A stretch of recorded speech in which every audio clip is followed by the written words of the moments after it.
I swiveled around and screamed when I saw Peter Van Houten sitting in the back seat. I apologize for alarming you, Peter Van Houten said over the wrapping.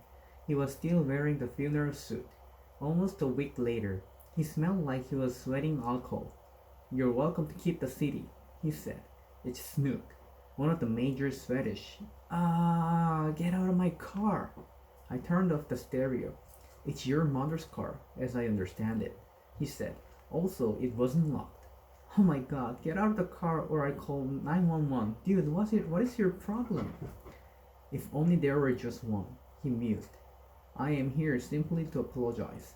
You are correct in nothing earlier that I am a pathetic little man, dependent upon alcohol. I had one acquaintance who only spent time with me because I paid her to do so. Worse. Still, she has since quit, leaving me the rare soul who cannot acquire companionship, even though bribery. It is all true, Hazel, all that and more. Okay, I said. It would have been a more moving speech had he not slurred his words. You remind me of Anna. I remind a lot of people of a lot of people, I answered. I really have to go, so drive. He said, get out. No, you remind me of Anna, he said again. After a second, I put the car in reverse and backed up. I couldn't make him leave, and I didn't have to. I'd drive to Gus's house, and Gus's parents would make him leave. You're, of course, familiar, Van Houten said, with Antonietta Mio. Yeah, no, I said. I turned on the stereo, and the Swedish hip-hop blared. But Van Houten yelled over it. She may soon be the youngest non-martyr saint ever beatified by the Catholic Church. She had the same cancer that Mr. Waters had, osteosarcoma. They removed her right leg, and pain was excruciating.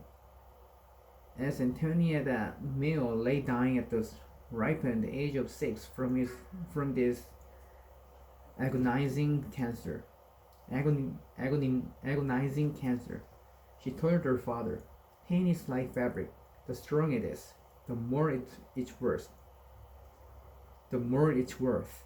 Is that true, Hazel? I wasn't looking at him directly, but at his reflection in the mirror. No, I shouted over the music. That's bullshit. But don't you wish it were true? He cried back. I cut the music. I'm sorry I ruined your trip. You were too young, you were. He broke down, as if he had a right to cry over Gus. Van Houten was just another of the endless mourners who did not know him. Another too late lamentation on his wall. You didn't ruin our trip, you self-important bastard. We had an awesome trip. I am trying, he said. I am trying, I swear. It was around then that I realized Peter Van Houten had a dead person in his family. I considered the honesty with which he had written about cancer kids. The fact that he couldn't speak to me in Amsterdam except to ask if I dressed like her on purpose. His shitness around me and Augustus. His aching question about the relationship between pain's extremity and its value. He sat back there drinking, an old man who'd been drunk for years. I thought of a statistic I wish I didn't know. Half of marriages end in the year after a child's death. I looked back at Van Houten. I was driving down College and I pulled over behind a line of parked cars and asked, "You had a kid who died?" "My daughter," he said. "She was 8. Suffered beautifully. Will never be beatified." "She had leukemia?" I asked.